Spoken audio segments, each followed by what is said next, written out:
Good evening. The banking union SASBO says it's planning to go on the biggest strike in the banking sector in nearly 100 years. The union is campaigning against retrenchments in the sector as several banks plan to let workers go.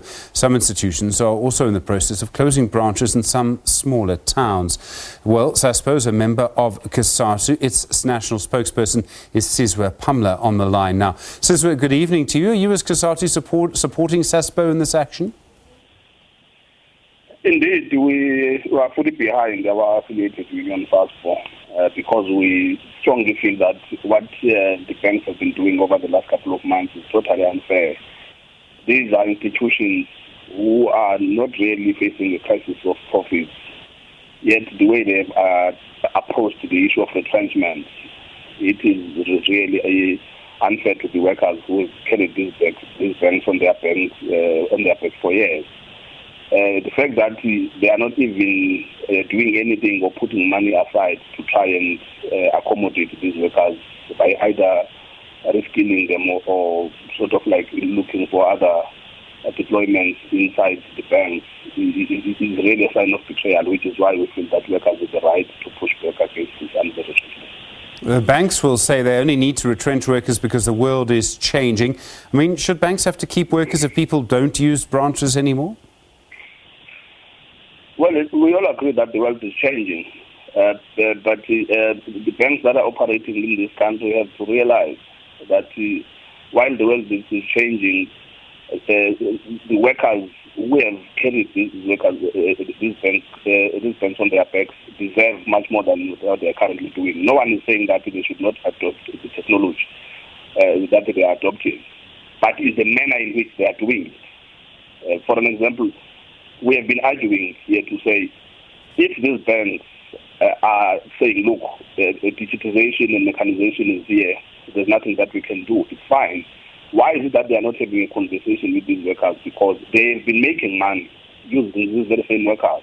You will remember that in a country, you benefit out of the resources, the policies, the infrastructure, the human resources.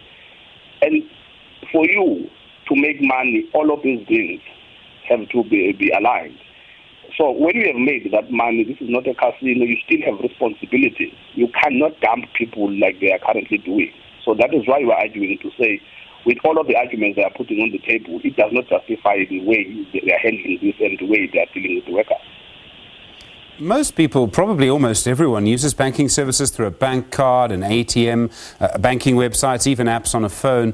If members of SASBO went on strike, do you think that most people would actually notice? Well, most people would actually notice. And it's another myth that is being recycled, this one, that just because some people with access are starting to use apps, then everyone is no longer visiting a branch of a bank. That is also unfair to people who are illiterate, people who do not have access to these smartphones, to people from rural areas who do not have access to data and all of these other things that you need to have for you to be able to access a bank. That is another sign of exclusion, because it is a general statement that is being made that now everyone no longer goes to a bank.